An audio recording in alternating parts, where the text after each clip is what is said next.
recording again?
Hey, everybody. Welcome to the Black Man with Purpose podcast. For those of you joining us for the first time, it's a pleasure to have you with us.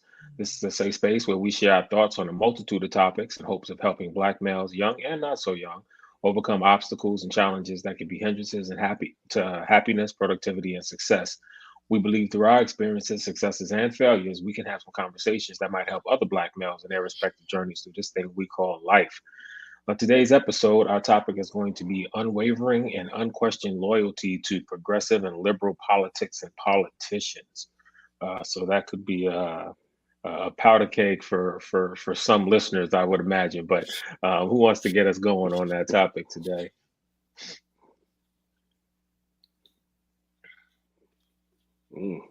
I'll start. So, can you hear me? Yep. Yeah. Hey, yeah. So, great topic, and I think that excuse me, there are many politicians who have feasted on the this topic of unwavering and unquestioned loyalty.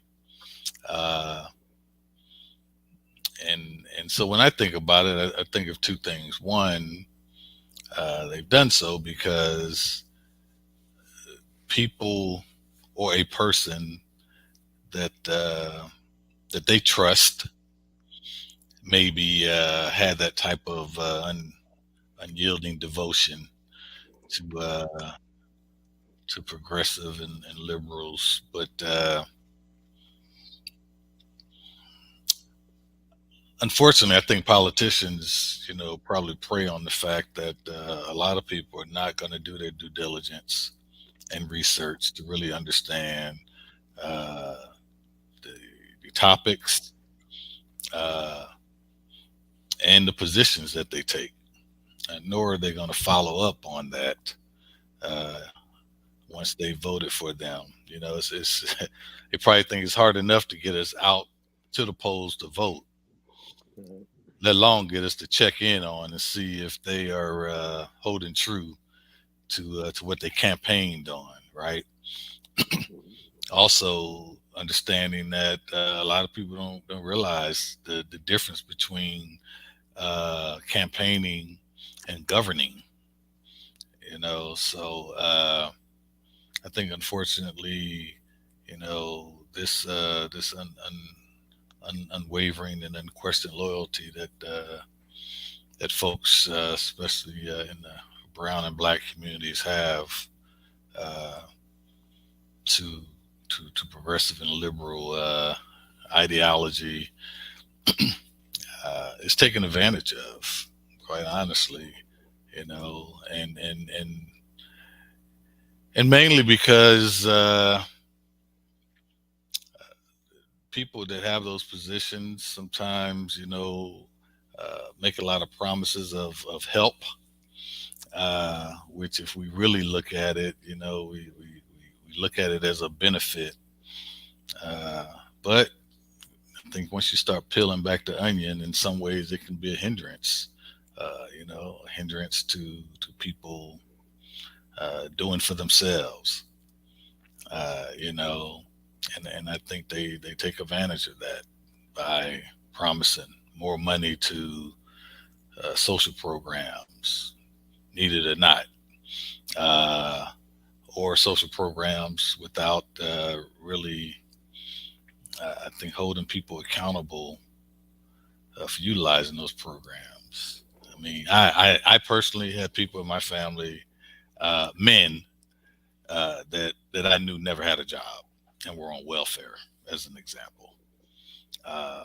And they always voted, for one party because they knew that party was always going to support those type of programs that would keep them getting a check on the first of the month. So I think, unfortunately, once that became commonplace, it was then perpetuated throughout, unfortunately, generations without people actually doing their own due diligence, which I think younger people today are probably more apt to hold politicians accountable, no matter whether they're progressive or conservative. But anyway, that's my initial thought. I will turn it over to someone else before I get to rambling on anymore. Uh, can can y'all hear me? I think it's the lesser of two evils. I think what the politicians do, they'll say, "I'm better than the other choice," and they will try to make the other person look so bad, right, with their policies and some of their ideas. They'll just try to make them be so bad, but they really don't have any new or fresh incentives to help people. It's just like, I'm better than the other choice. And and really, when you get down to it, sometimes you only have two choices. And sometimes you say, well, it's the lesser of two evils. And politicians know that. And so they bank on that. In Virginia, the last governor race, the governor lost the race because he tried to connect his opponent with the former president, and he never talked about what he was going to do for the people as governor. Every time he talked, that person is so bad because they're linked with that person, and never said what he was going to do. And like what Rob was saying, people's like, okay, well, if you're not going to tell us what you're going to do, other than badmouth the other candidate, we're not going to vote for you. And so it didn't happen. So I think, like Rod was saying, people are starting to become more aware of the issues. And hey, tell me what you're going to do for my community. What are you going to do for, help me keep my job, or what are you going to do for my kids in school? So I think those questions are now starting. People are starting to ask politicians.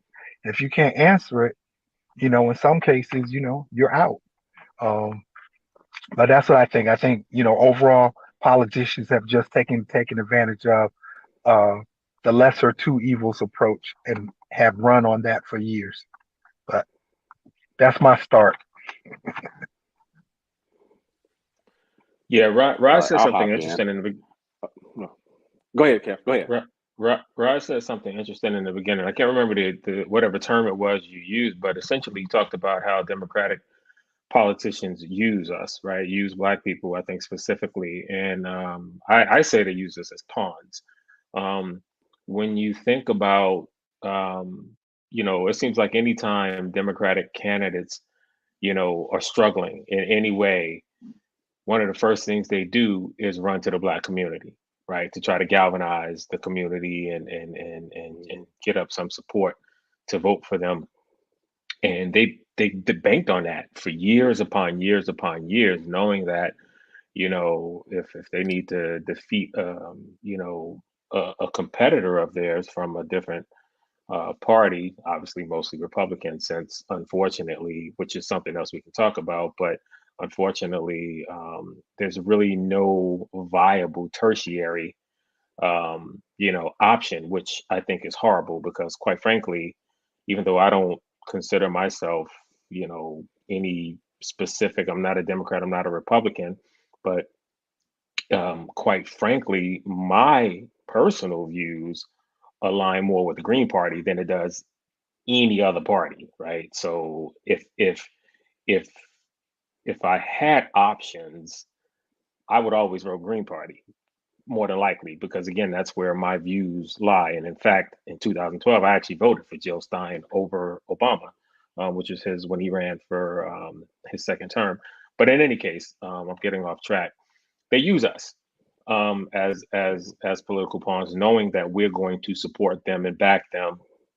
And I read a book um, called Steadfast Democrats: How Social Forces Shape Black Political Behavior.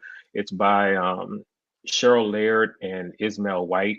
And in that book, they talk a lot about this specific thing, right? Why we as Black people kind of always vote Democrat, and it goes back to really into to a lot of it goes back to the slave days and into segregation and all that, where we had, Black Americans kind of forged this bond, these social bonds for survival and for resistance, and then um, it just kind of continued over time, and then also as an effort to kind of leverage our political strength, um, as a minority group in a majority-based political system, we started to vote that way when we became, when we were granted the right to vote.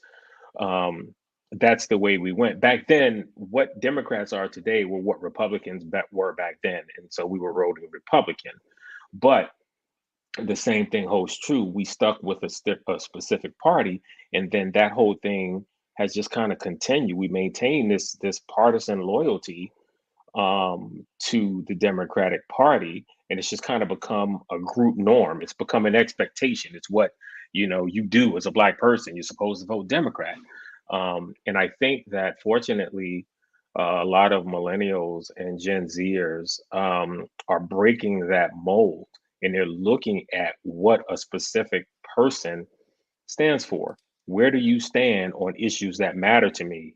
I don't care that you're Democrat. I don't care that you're Republican. And I think that's starting to change some.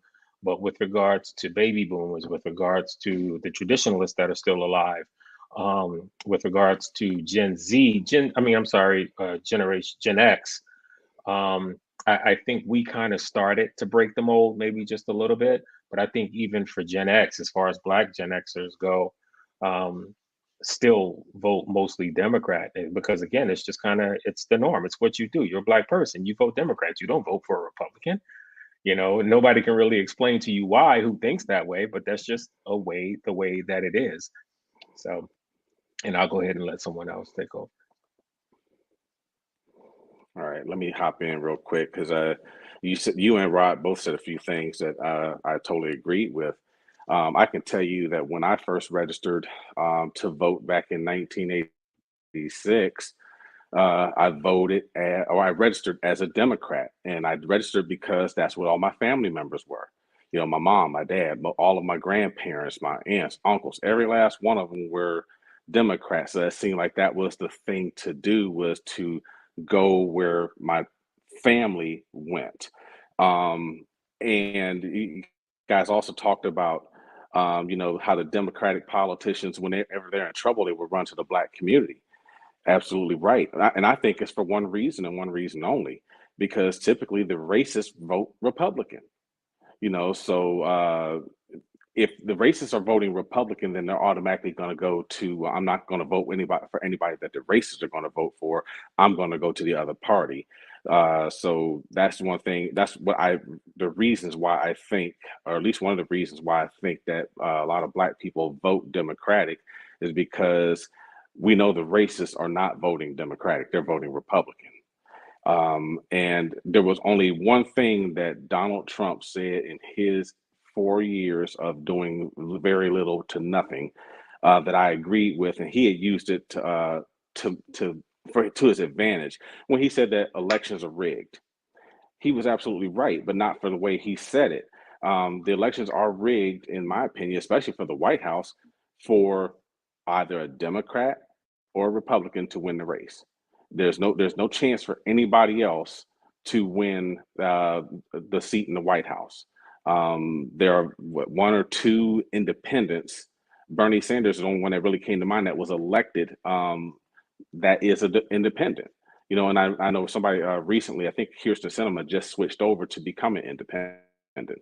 But that's what I think, and I'm going to jump off my soapbox because, like I said, I feel like I'm starting to talk in circles. And John, I guess you're the only one that's left, bruh. So it's on you, bruh. Well, Ray be good for trying to call people out, man. Just let go of the mic, bro. Just let go of the mic. Stop all that. You ain't the point guard. You ain't running point here. When he said he registered in 86, I was like Kevin Hart, like, damn.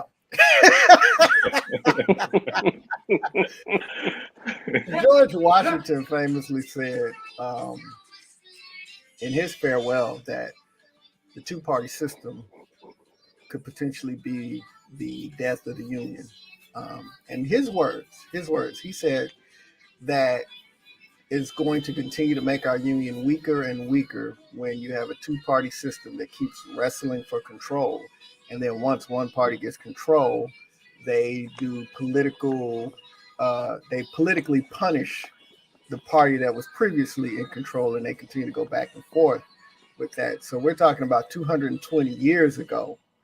It had already been stated that the two-party system was problematic. And we understand the histories. The Republicans freed the slaves, but then they transformed into the Whip Party and then turned into the Democrats. Yep. So, and a lot of people try to use that as the, as a point. And again, when you look at that two parties, I've always thought, man, what if we started our own party? Us being Black people, since we Black men with purpose, called it like the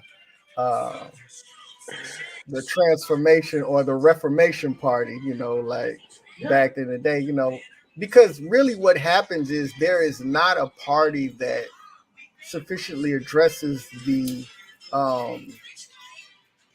ADOS, the American descendants of slaves. There's not a party that effectively addresses our needs. And for us to be this far along in our country's history, and we are still looking for our basic rights to be politically advocated for, it's horrendous. Like, I have tried to have this conversation with people. I said, listen, you will never understand where the starting line had to be. I'm human. Like, that's a concept that is foreign to you. And so when we're looking at two parties, Rob made the point of having his uncles and men in his family that wanted to get government aid. The Republican Party is just as guilty. The number 4 line item in the United States government annually is corporate bailouts. Companies that fail, and they spend to the tune of $600 million a year to bail out failing companies. So it's which party gives me what I want, but Black people don't have a party that is giving them what we're really asking for. So we look at the, what is the lesser evils. But man, when you look at it, racist folks is going to be racist folks, whether it's liberal racism or it's conservative racism. And, and again, I love what Kevin said. Well, I love everything that we've said. Like, we really unpacked this in the first round. Like, what do we got in the second round? Because we really unpacked it. But as these new generations come up, they're more savvy. And I really see them being committed to saying, I don't have to make a bad choice out of two choices. I can choose not to make either choice. Now, obviously, there's a lot at stake. And so we still feel that angst. But I've had conversations with you brothers that have calmed me down, and a lot of people, and it's like, you know what? They playing the game. Even if one side get it, they're not going to go too far because they got to maintain the appearances of being out there for the people. So, like, the Republicans might go crazy and try to do all this, but they got a point where they'll stop because they understand the power of Black culture, of the Black dollar, of Black excellence, of Black intelligence. And, the Democrats won't go too far to their side. But I think the tragedy is that these are the only choices that we have, and that it's always a fight to see who can get the power and punish the other group. And if we had more choices and we had limitations on how long people could serve, and we had more of a referendum on service to the people, like all of us were military, like, when we got in the leadership positions, we couldn't say, oh, well, you know what, I'm only going to be a good supervisor for the people that like me, and everybody else, y'all get my black butt cheeks. We couldn't do that. Like, that was, we had to lead everybody. And if there was a referendum of service in politics and more opportunities for different choices, I think that would be a start. That wouldn't even be fixing it, but I think that would be a start. Well, you make a great point. And so when I look at this two-party system primarily, which is what we have, and I think if you look back at some of the quotes regarding the two-party system, even back as far as like John said, George Washington, John Adams even said, "There's nothing that he dreads so much as the division of the republic into two great parties, each arranged under its leader and concerting measures in opposition to each other. He said, this, in my humble apprehension, is to be dreaded as the greatest political evil under our Constitution." That's a mouthful. And I think the problem is that trying to change it is looked upon as being this gigantuous effort needed, when really it's almost like eating an elephant. And how do you do it? One small piece at a time, to chop away at it. And so for me, I would tell you, I think that term limits is definitely something that can gain some traction. If you had enough people believing that being a politician was never ever supposed to be a career job, and we all, like you said, been in the military, and so we've been in organizations that were bent on service. That's what we were about, providing service in defense of this country. And I think that most politicians now might go in with that thought in mind, but get away from it real quickly when they realize, well, if I do X, Y, Z, then I can be like my comrades and walk out of Congress a millionaire. No matter how broke I am going in, I can walk out a millionaire with the greatest benefits known to this country. And so their motivation shifts. And when you don't have constituents holding them accountable, I think they become emboldened to think that they can do and get away with anything. And that's the problem, I mean, there's some people, quite honestly, if you look, they've been in Congress so long, they literally don't even have to campaign anymore. Yep. I show up during election season, to the park, to the big barbecue in the park, and shake some hands, kiss some babies, and I'm good. And so I think that in order to have a country that works for everyone, you got to have more people willing to get involved in developing a country that works for everyone. And I just don't know that our capitalistic society will afford us the opportunity to do that because everyone's chasing that next big thing or that thing that's going to deliver them the lifestyle that they think they want to have. And you all know, well, maybe some of you don't know. You might be, a little younger, but as you get older, so this has kind of been a big revelation for me. As I get older, I don't need nor do I want the things that I used to desire 20, 30 years ago. Have absolutely no interest in it at all. Right. Yep. Now what I want is access to good food, which is what I should have always wanted and been seeking. I want access to good medical care, which is something I should have always been wanting and seeking.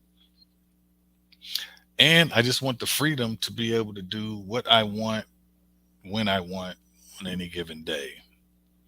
Uh, I realize that the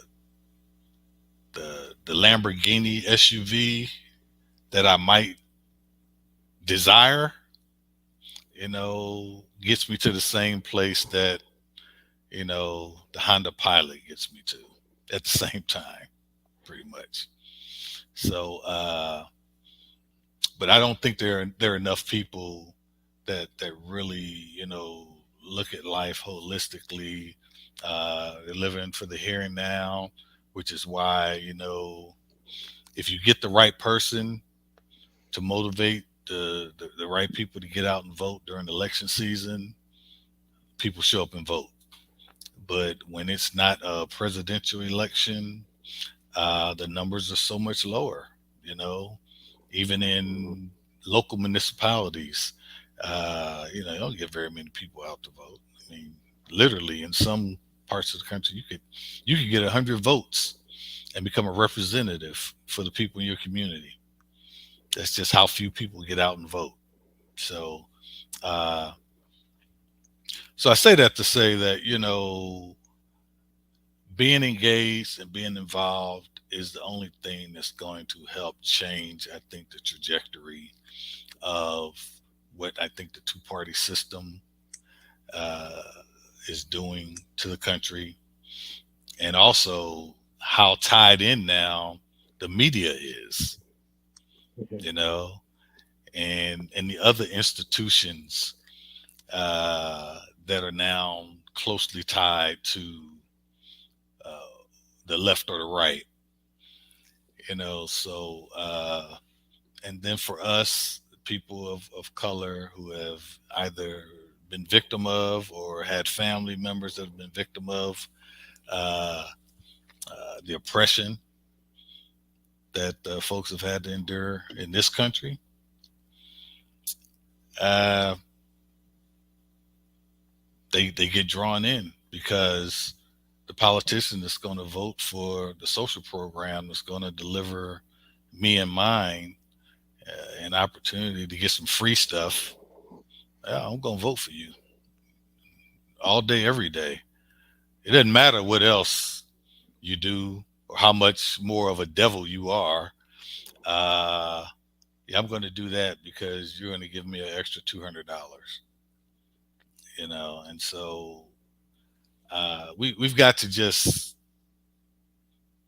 get involved and hopefully get people to understand that you have to be involved. There's no other way. Yeah.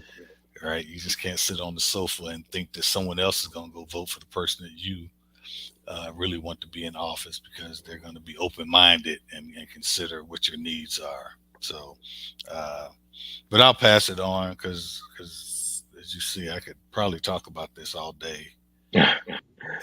I think you hit on and I know I initially brought up that whole tertiary option, a viable one, and not having that, and then I know John and you as well, Rod, kind of piggybacked on a lot of that stuff. So sticking with that for a minute, and something that you just said, Rod, I also want to. You talked about people getting involved, and I think in addition to that, we have to educate ourselves, right? I mean, it's hard to really get involved if you're not educated on a topic, right? That just being uneducated on anything makes you not want to speak on it, right? Makes you not want to do anything about it. So you need to educate yourself on these things and kind of know why things are the way they are. Why do we only have a two-party system? Is there anything that can ever be done about it, right? Who am I voting for?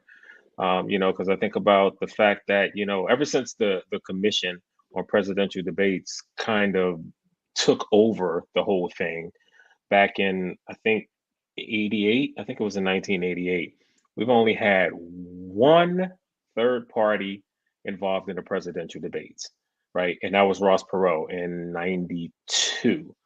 And that's because he had 15%, because that's what it takes. You have to be polling at 15% or higher in order to be involved in the presidential debates, which is backwards, because how can you get the 15% if you're not involved, if you're not out there? People aren't really able to see you.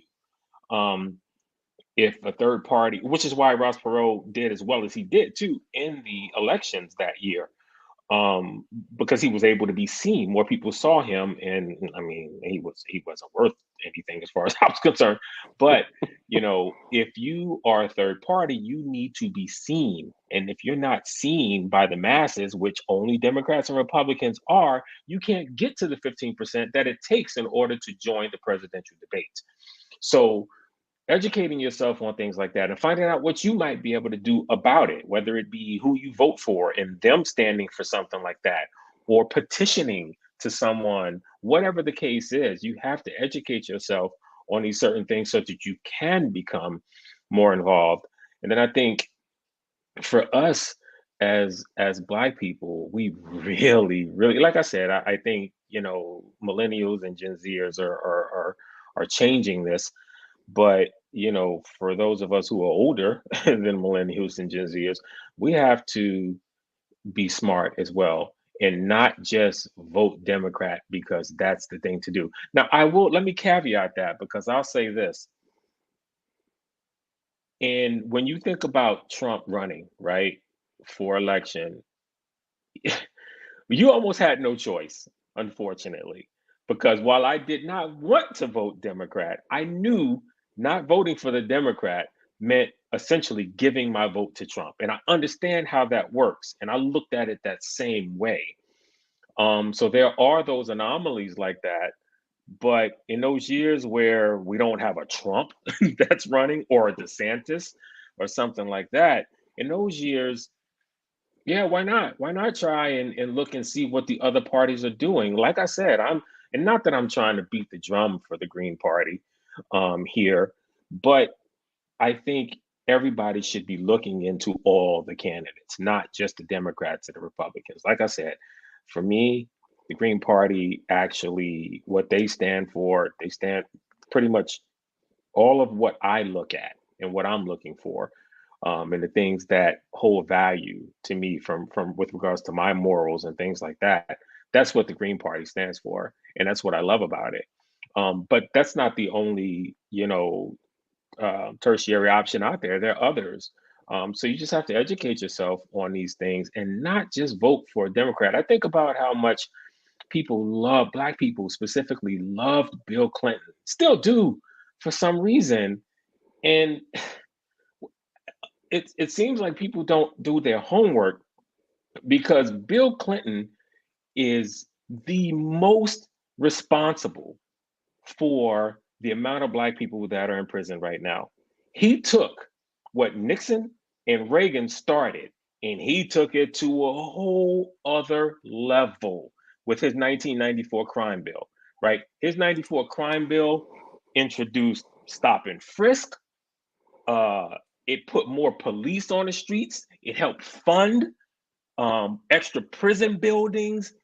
It's what created the three strikes rule. Like, he single-handedly with that crime bill caused the incarceration rates for Black people to absolutely skyrocket.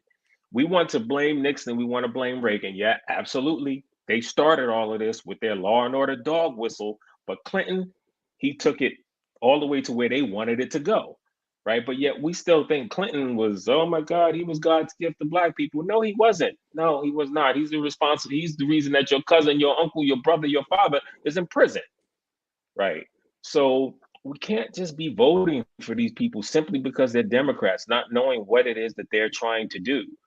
So, and I don't want to go too deep down a rabbit hole on that, so I'll let someone else jump in. Bill Clinton played the saxophone. That's why. And that's Yes. exactly where I was going. I was gonna say Bill Clinton played the saxophone on Oh Arsenio man, I'm Hall's glad show. you said that. That man, people's blind devotion. It make me so mad. Oh man. Yeah, John went right where I was going. That they saw Bill Clinton on the Arsenio Hall show playing the doggone Right. saxophone. That's why he got so doggone popular. When he But was yeah, trying to get the Democratic nomination, there was another guy that was going against him named Brown, and I liked him a lot. Like I was seriously disappointed. And back then, you know, we talking about '96. There wasn't nothing else I was going to vote back then but Democrat. I've since reformed, but yeah, I was not excited about Clinton at all. Yeah. Well, He what did I us was no gonna say- favors as black folks, that's for sure. Yeah. No, not at all. But what I was going to say is, you know, Rod, I know was talking about people not voting during like the midterm elections. That's one of the things I wrote down is, you know, black folks have got to get out and vote every single time in every single election instead of just the general election when the president is being selected. As far as participation goes, man, we got younger folks that are running for office, and we need them to be running for office because right now we definitely need that new blood, those new ideas. But the problem that I see, and that we've all seen, and especially experiencing this in the military, you know, new ideas are frowned upon. You know, because we've got people with that prehistoric thinking, and unlike us, you know, and I include us in this, we evolved. Our thought process evolved instead of saying, okay, well, you know what, we're going to do it this way because that's the way it's always been done. And that's the unfortunate thing that's what's going on right now is people will still vote Democrat because, well, I've always voted Democrat. I'm going to always vote Democrat. There's people that will say the same thing about the Republican Party. There's few people that will say, you know what, I don't like this, who's running for office in the Republican Party, so I'm going to switch parties. You know, that's the sad part about it all is again that this the prehistoric thinking that is still running this country right now, and it's going to continue to run this country for the foreseen future because we are afraid, or people are too afraid to get out and evolve to vote, and people are afraid to evolve with their way of thinking. And another thing I was going to say is, and we've all talked about this before, the electoral college, it needs to go. It needs to go because if it's supposed to be one man, one woman, one vote, then damn it, let everybody's vote count instead of having this electoral college select. You can just win certain states and win the election. That's unfair. So let whoever gets the most votes, if it's supposed to be, if everybody's voice is supposed to count, let the majority win. You know, whether it's Republican, Democrat, Green Party, Libertarian Party, whatever, whoever gets the most votes should be the one that gets elected to that office. And I'm going to yield the floor. You know, I like what Rod said, and a thought just came while we were talking. You know, we put the let me switch myself over here with Dr. Myra. Oh, he driving. Look at him. He is in motion. Oh, I see you high siding. Okay. I think that when you talk about putting the emphasis on national elections, I think even more important than our voting activity in national elections, there's a political commentator and activist that I follow, Teslin Figaro. She's amazing, and she does classes on how to become politically active and put together, you know, campaigns and things like that.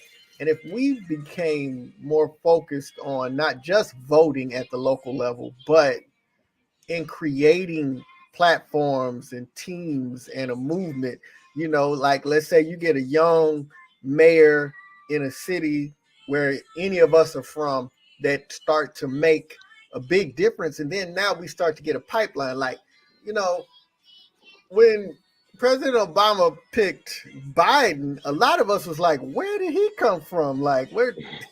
And us that knew about him was like, oh, he pulled this dinosaur out so he'd be more palatable to the right. But, but like if we got like teams together and cities and city councils and, states, maybe, got a real, like Westmore out here in Maryland, started at that level and started putting behind our political might, and instead of saying we're gonna go Democrat or Republican, started something like really at the local level that matters, but it doesn't matter as much if you can get out in front of the people and you got something that they can get behind. And just imagine if we could start those swells in our own community and we can start impacting the, maybe we won't get a major party, but when we get people that see the progress and the purpose, and we can get, unified and get some solidarity behind these movements, we can make noise in larger elections,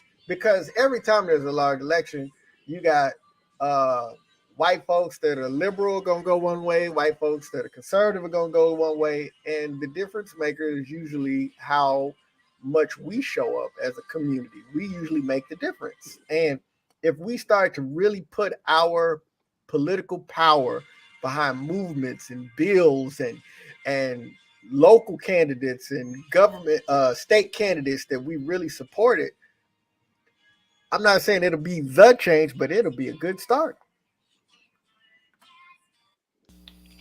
Dr. B. Yeah, I agree with everything that y'all been saying. The electoral college, we gotta make a change, but we definitely gotta start thinking, because we have people that say, well, none of the candidates speak to my issues, so I'm not gonna vote. And we gotta start thinking about, sometimes when we go to vote, it's not about you, but it's about your next generation. How is this candidate going to benefit your children? Because when you look at policies, we're impacted right now by policies like Kevin said, that Bill Clinton put in place, that George Bush put in place. We're still impacted by those policies 20 and 30 years later. And that's what we have to start thinking. It's like, is this a candidate that's going to be beneficial for my nieces and nephews or my kids that are growing up across the street from me? And so many times we as a people of color, well, if the person ain't doing nothing to benefit me, I'm not going to vote at all. And we miss that opportunity to make the change, like John was saying. Like Westmore here. Yeah, Westmore never been a politician before. Trump set that in order. And so so Westmore, we got behind Westmore, bam, and he's doing a great job. So we got to maybe try something different. And if we do that, we got to come together. That's the biggest thing. We just get everybody. Look, I know these two candidates might not be your best choice, but let's come together and rally behind one if this candidate is going to give us the best choice to make those changes. And again, we talked about this on our voting forum before, but if you got candidates, we got to vote in those, local elections so we can get the judges, so we can get the sheriffs in place to make changes, so we can get the chief of police, the chief of the fire department. Those are some of the changes we got to make in some areas where they vote for the school superintendent or for the school board. All those changes, we got to let people understand that your vote does matter. Just like it matters if you don't vote. So we just got to get people to understand how powerful, one, their vote is, and they're organized so we can make those changes. And with what you just said, Byron, you're absolutely right. Folks have to understand how important their vote is, because if your vote wasn't important, they wouldn't try so damn hard to keep you from voting. All right. Exactly. Exactly. They wouldn't come up with all these rules on the day of the polls. Oh, you don't have no ID, all this other stuff. But yeah, you're right. Our vote does matter. It really does. And one of the reasons that I don't think we'll ever see them do away with the electoral college in our lifetime is because the Republicans won't let it happen. The Democrats would be fine with that, because the percentage of Democrats in this country it's not just a little bit higher than the Republican constituents. It is extreme. The difference is extreme, right? There are significantly more registered Democrats in this country than there are Republicans. So when you look at it that way, if you did away with the Electoral College and you just went with the popular vote, which I agree is what should be done, Republicans would never have a chance. Never. Right. Never. Never. It's not like it's a 60-40 split. It's much, much more higher than that. Much higher than that. So, just kind of responding, even though I agree with you, Ray, I do think that it should be about the popular vote. Ain't happening in our lifetime. That's a good point, because the only time in recent history that a Republican won direct was Bush versus Kerry. Kerry? Yeah, Kerry. Right. Yeah, and it was close because he lost to Right. Gore for sure. And Trump didn't win the popular vote either time. Yeah. And Bush did, and Bush the daddy didn't either. Right. No. And it speaks to the fact that there's certain institutions that no matter how the demographics in this country changes, there's certain institutions that they will never, ever give up, because those institutions is what keeps them in position to still control all the important decisions that go on in this country. So yeah, you can have 5 million more people than we have, but if we control the institutions, Electoral College, Supreme Court, absolutely, judges throughout all levels within the states, gerrymandering to keep control, all of that, all of that, so and that's why, unless you're able to be strategic about it and start addressing those things one at a time, or maybe if you can address more than one at a time, but you have to actually start to try and chip away at the tools of oppression that exist, and unfortunately, people that don't have or share the experiences that a lot of minorities have experienced here in this country, they don't see it that way, right? They don't look through our lenses. They're looking from their own entitled perspective, so and that makes it difficult. But and what you were saying when we was talking about when you guys were talking about Obama, when Obama got elected, people like Mitch McConnell, they was like, we got to change the game, because that sacred institution that Rob was talking about was the White House. When Obama got there, it was like, wait a minute, okay, we can't he's there, but we're not gonna give him no power. That's why he couldn't hardly pass anything, because there was a Republican Congress, so he couldn't get anything passed. But then Mitch McConnell was like, you know what? I can't stand Donald Trump, but you know what? He gives us the best chance to get the judges that we want. He gives us the best chance to put things in place to shore up our oppressive stature or oppressive way of life for the next 20 to 30 years. And that's exactly what has happened. So even though Trump may not ever get elected again, just think about the number of federal judges and the 3 Supreme Court justices that are on the bench. That effect of Donald Trump for 4 years is going to impact us for 30 plus years. Yeah. And people don't understand that. People start understanding how impactful one election, just think about it. It was just one, not 2, not 3. One election cycle has made changes that's going to impact this country for the next 30 years.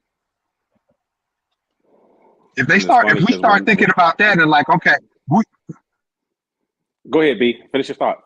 No, I'm done. Go ahead, Ray. I'm done. Go ahead. Great point too, B.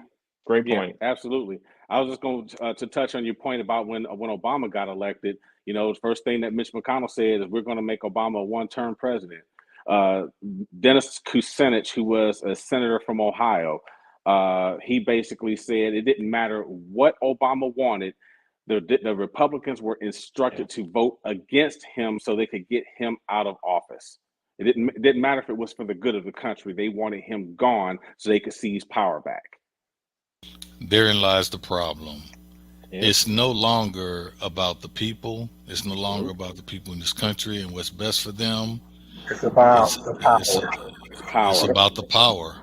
Mhm. And so and people are willing to sacrifice anything, Yep. any values that they were raised on, if they had any. They're willing to sacrifice anything for the sake of that perceived power. I mean, look at this last election. Just to become speaker, Speaker McCarthy is willing to go through 17 rounds.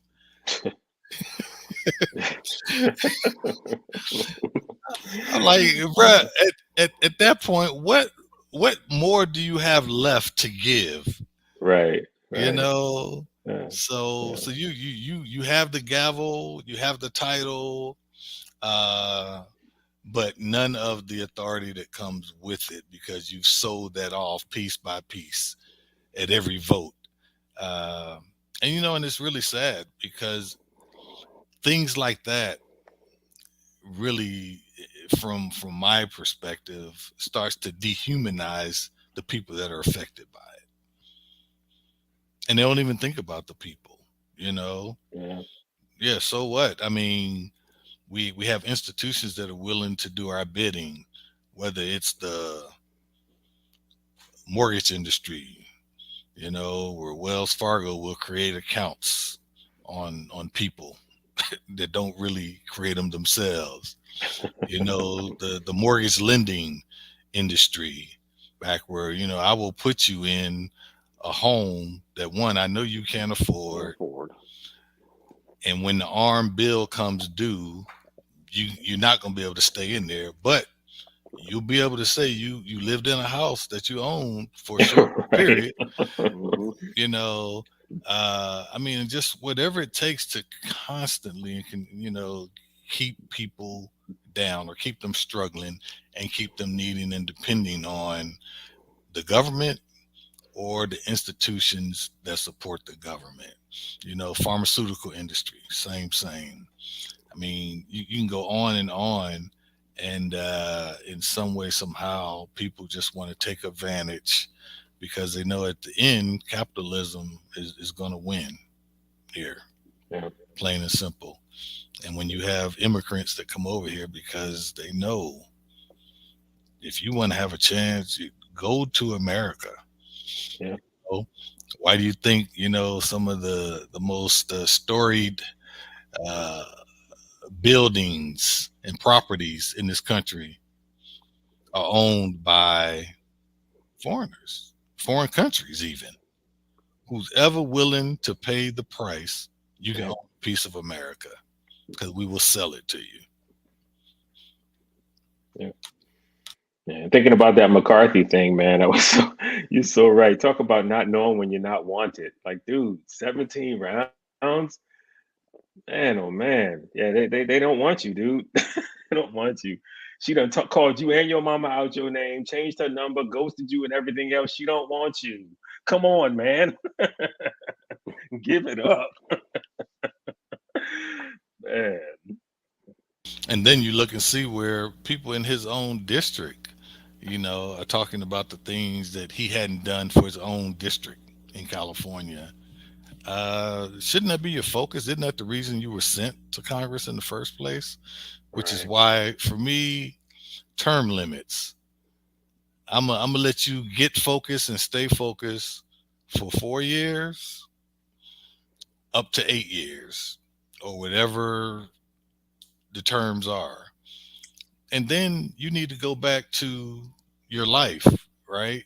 So then that way you're only going to get people that are in position to be able to walk away that really want to serve and go and serve.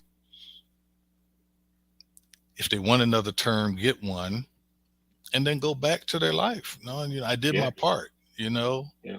So But you know, it's only at the federal level that they don't have term limits. When you think about it, the governors got term limits, mayors got term limits, even the president got a term limit. But it's like Congress don't have no term limit.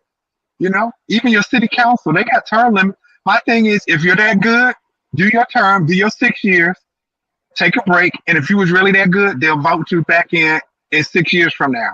But hopefully by then you'd have found something else to do. You ain't wait for your turn to go back in Congress again. But yeah, only at the federal level. Think about it. Only the presidency is the only one that doesn't have the popular vote. It just, you know, I don't know. It's still like you said. At the end of the day, it's all about power. When you look at some of those positions and some of those opportunities in Congress, and it's just all about power, you know. And then you got people that go to Congress if they've never, when you think about it, if they've never been a product of any type of oppression, they've always been able to go to schools they want. They've always been able to live where they want to live. Their families have always been able to get favorable rates at the bank.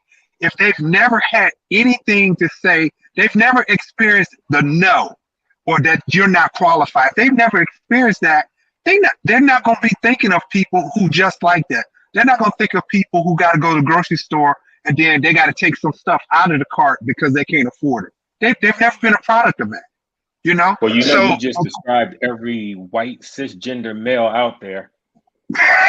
yeah, yeah, yeah. So they don't know that. And then when we bring up these type of topics or have these discussions that we actually have people that have to make these decisions, oh, y'all just making that up. That's not real. Okay. Well, if you've never been a product of that and you can't relate to the people, or you're in a district where your people don't relate to that, it's hard for you to come and be sympathetic to people who really need that support. Because you think, oh, just put up your bootstraps and you'll be fine. Whatever. And we've That's been a whole labeled nother as rabbit lazy hole ever since itself. slavery ended. So we ain't even gonna discuss that because we've been labeled as lazy ever since slavery ended. Once they got us from doing the work for free, then all of a sudden For we free, became yeah. lazy. You know, but then they always put. I just talked with somebody about this the other day. They were talking about welfare, how all the black people are on welfare. I'm like, that's smoke and mirrors. You do realize there are more white people on welfare than there are black people, but just because our percentage numbers are higher, then that's what they show you. But but every time they show somebody when they talk about welfare on the news or whatever, they always show black folks, and it's just it's sickening, you know. But never mind, go on here, y'all. Yeah, we getting into it, but I mean, I think the concept of systems, like if you got people that are taller than 6'6", 6'7", normal structures in everyday life are systemically not built to be comfortable for tall people, you know? And, you know, just because you say, oh, well, I acknowledge that you're tall, that don't mean that they ain't got a duck when they walk into a door, or, you know, that their feet ain't hanging off of the beds. And then people don't understand that, yeah, you could acknowledge that slavery ended and Jim Crow ended and segregation ended, but the doors are still short. We still bump our head every time we walk in the door. The bed still ain't long enough. Those systems are still in play, and we still fighting to get rid of all of this stuff that's systemic. And there's a conversation we had about some other stuff, but Kev said something that I think there's a lot of areas where you can't fix these systems. You have to destroy them and build a new one, because the way they were built, the inequity is built into the fabric of what they do in the beginning. And that's the part that's hard to explain, because when you've never been on the other side of a system that negatively impacts others, then you don't understand it. And if that system is beneficial to you, you live in this euphoria and this utopia that, hey, this is a good system. I get everything I need from it. It's a great system. But you don't think about other people. So, and that's totally off topic. We're talking about unquestioned loyalty to progressive and liberal. But no, you're exactly right. And I've said it many a time about a lot of different things in this country. Everyone always wants to talk about reform. And the reason that you hear so many of these politicians talk about reform is because they know what reform means, right? You're not really changing anything, right? You're taking a system that's in place and kind of tweaking it a little bit. And most of these systems that they talk about reforming don't need to be reformed. They need to be completely obliterated, destroyed, and reimagined, not reformed, right? The police system, we can't reform the police, the way policing works. It cannot be reformed. It can't be. It's racist at its core. It was built on racism, right? Just like so many of these other things, you can't reform that. You have to do away with them altogether and reimagine them in some other way, you know? So yeah, like you, I don't want to go down that rabbit hole either, but yeah, it's ridiculous. Two-party system, you know, which we've been talking about, you know. And I'd heard that quote that John brought up from from George Washington, but I hadn't heard that John Adams one. And it's I guess it shouldn't be surprising that the two of them kind of, you know, both felt that same way about it. And it's a shame because these politicians nowadays, the Trumpers, the Ron DeSantis, those sorts of politicians, they are quick to want to, you know, try to say that something that they're doing is based on what the founding fathers would have wanted. Well, first of all, that's BS. And then secondly, what about all the things that you're doing that go totally against what the four founders wanted? You know, so it's they only use that argument when it's convenient for them, you know, and no one, unfortunately, seems like no one ever really calls them on it either. But yeah.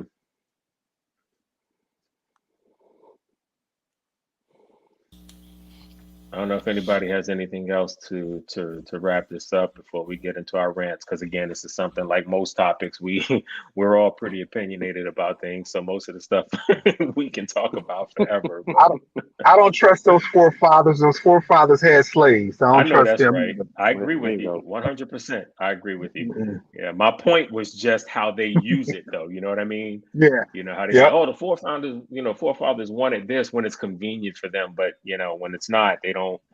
You know, they don't bring all of that up. But yeah, no, I'm with you on that. Obviously, yeah. They thought we were three-fifths a person, so you know, they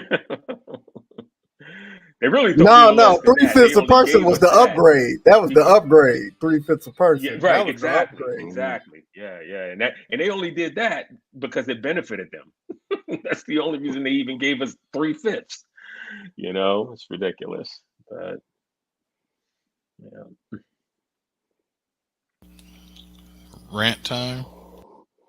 yeah. Unless anybody had any other closing points to that. So you wanna jump off the rants, Rod? Is that why you brought it up, or Oh no, I heard you mention it, and so yeah, I remembered that we were going to do that, and you know I don't want to run too close up against some of you all's time that y'all have to drop off.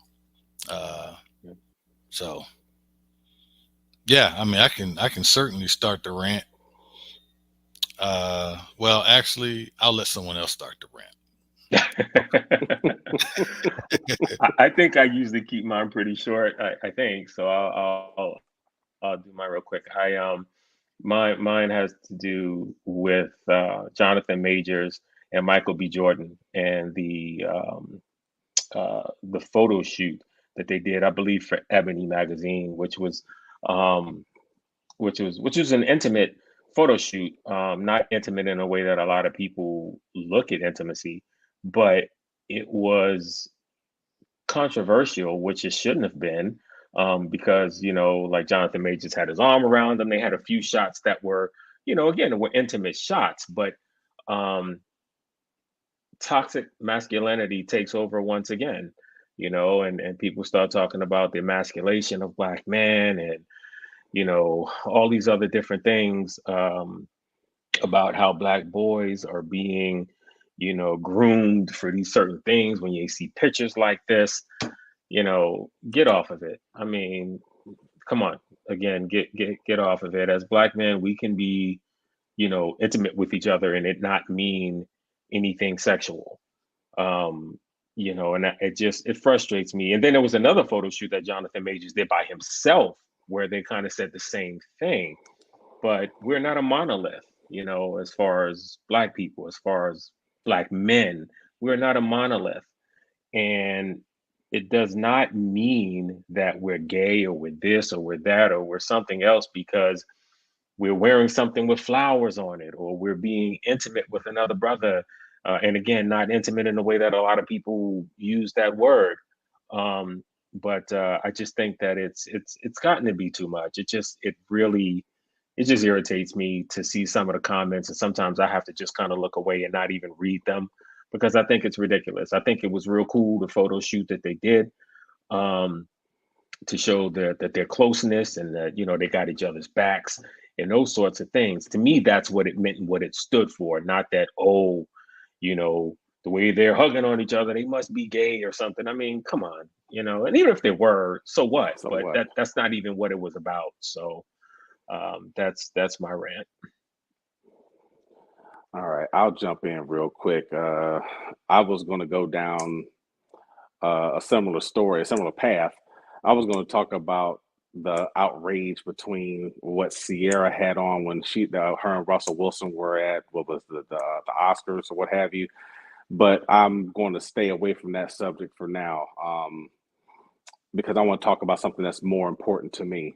That's fighting for your kids, fighting for your grandkids. You guys know I wasn't available for the last episode because I was spending my 55th birthday with my wife and my daughter. And this was the first time that my daughter had traveled to see me in 15 years. And all I want to say to men out here who have their kids kept from them, keep fighting for your kids. That's all you need to do. Just keep fighting for your kids. I had the best birthday of my life with my daughter. I spent she spent 10 days here. She was supposed to stay 7, ended up staying 10. That was the best 10 days of my life since she was born. And um, she and my wife made my birthday memorable. And I will never forget that. I've said if I were to die today, I'd die a happy man because my daughter knows how much she is loved, how much that I love her, and that I never stopped even when she hated me. If you don't have a relationship with your kids and you want one, please, please, please keep fighting for it because it is worth it. Your kids need you. My daughter needed me, and now she said something when she first got here. She said, she could have been here a long time ago, and she felt like a tourist when she should have felt like this was home, and that hit me. That hit me. So if you are seeking a relationship with your kids, if you're estranged from your kids, keep fighting that good fight. It is worth it. That's all I can say about it. It is worth it. And you won't live to regret it. You will regret it if you don't fight for it. Fight for your kids. That's it. I'm done. I'll go. How long they gonna leave this fool George Santos in Congress? If he was a black man, he would have been gone. That's all I'm saying. Every time you turn around, it's another scheme. It's another Ponzi scheme. It's another trick. Another bad check. I mean, every time you turn around, he got something going on, and it's like, oh, no problem. I'm just like, how long are they gonna let him stay? That's all. That's my rant. It was just like, if he was a different color, he would have been gone. But again, going back to the power thing, the GOP ain't gonna let him go because they need that seat. However, if he was a Democrat, he would have been long gone by now. So that's my rant. Y'all have a great week.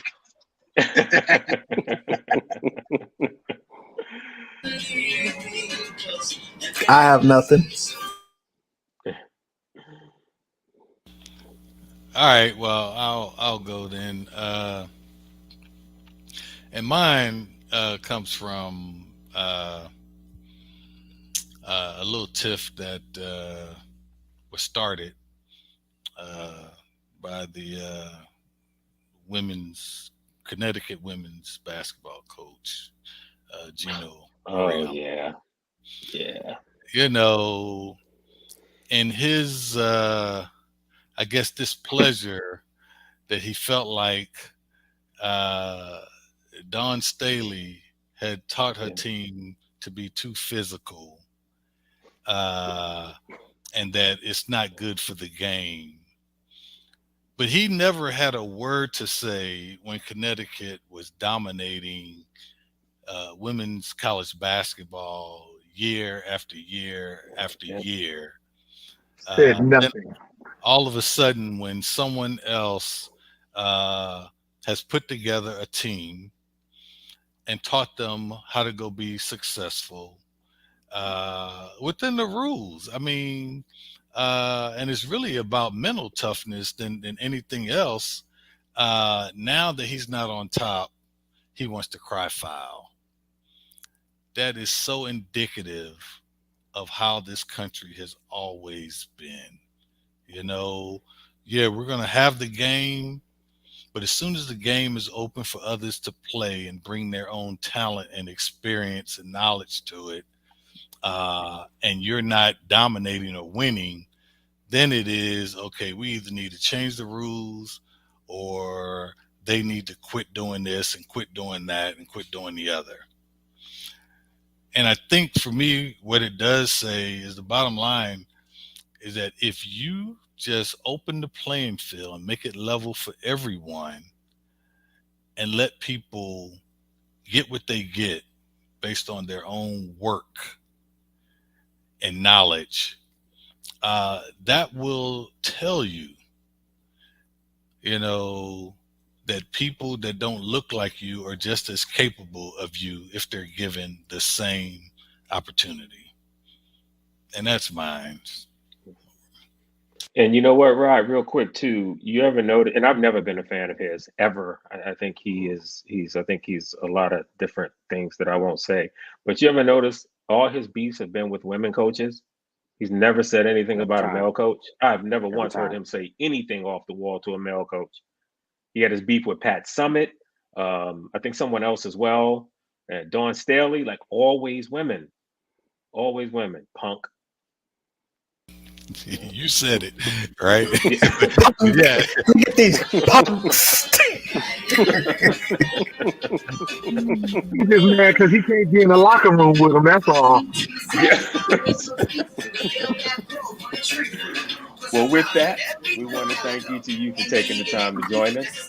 As we wrap up this week's episode, I want to leave you with a quote by poet, philosopher, and author Henry David Thoreau, who said, "There will never be a really free and enlightened state until the state comes to recognize the individual as a higher and independent power from which all its own power and authority are derived and treats him accordingly." Until next time, peace.